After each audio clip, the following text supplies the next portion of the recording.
राज्यातल्या धरणांमध्ये केवळ 2.24% पाणीसाठा आहे, तर मुंबईतल्या धरणांमध्ये फक्त 5.42% पाणीसाठा आहे।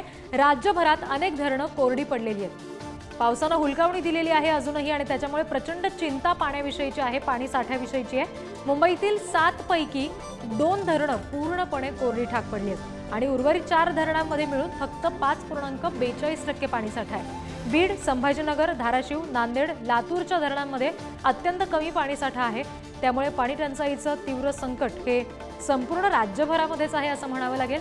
पुढच्या काही दिवसात जोरदार पाऊस जर पडला नाही तर हे पाणीसाठ्याचं जे संकट आहे ते आणखी गडद होण्याची शक्यता आहे।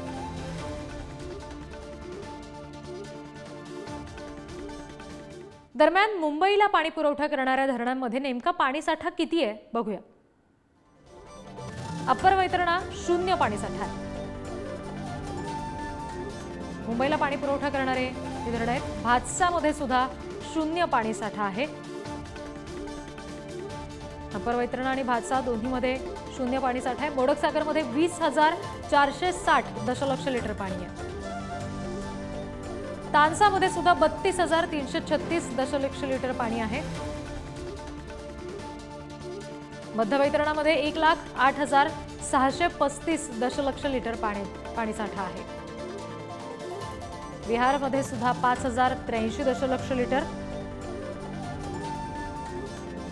तर तुलसी धरणामध्ये सुद्धा 1,984 दशलक्ष लिटर पाणी आहे।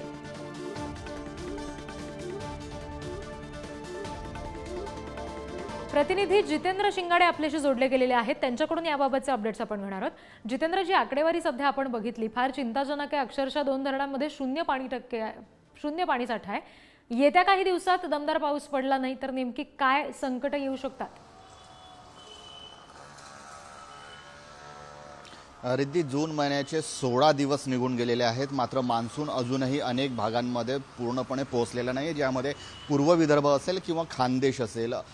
महाराष्ट्रातील अनेक भागांमध्ये मान्सून पोहोचलेला आहे। सुरुवातीलाच पोहोचला, 4 दिवस अगोदरही पोहोचलेला आहे, मात्र जसा पाहिजे होता पाऊस तसा अजूनही बरसलेला नाही आहे आणि त्यामुळे जे आहे धरणातील जो पाणीसाठा आहे तो अत्यंत कमी असल्याचं यावेळी दिसून येत आहे। महाराष्ट्रातील 6 विभाग आहेत, नागपूर, छत्रपती संभाजीनगर, कोकण, पुणे, अमरावती या प्रकारच्या 6 विभागांमध्ये 2,994 धरणे आहेत आणि या धरणांमधील गेल्या वर्षीचा पाणीसाठा 28% होता, जो आजच्या तारखेला 20%वर आहे। म्हणजे 8% हा पाणीसाठा कमी झालेला आहे आणि अनेक विभागातील जी धरणे आहेत ती कोरडी ठाक पडलेली आहेत, ज्यामध्ये सर्वाधिक दुष्काळाची जी परिस्थिती आहे ती छत्रपती संभाजीनगर या विभागामध्ये दिसून येते। त्यामध्ये नांदेड असेल, लातूर असेल किंवा विदर्भातील बुलढाणा असेल, येथील धरणं जी आहेत ती कोरडी ठाक पडलेली आहेत।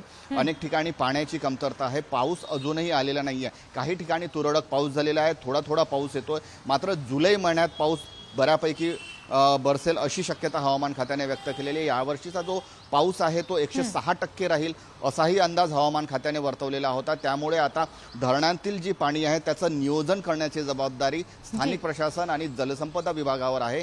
त्यामुळे ते कशा प्रकारे नियोजन करतात, कारण येत्या काळात हे नियोजन कशा पद्धतीने होतं हे पाहणं तितकंच महत्त्वाचं असेल। धन्यवाद दिलेल्या सगळ्या तपशिलांसाठी जितेंद्र।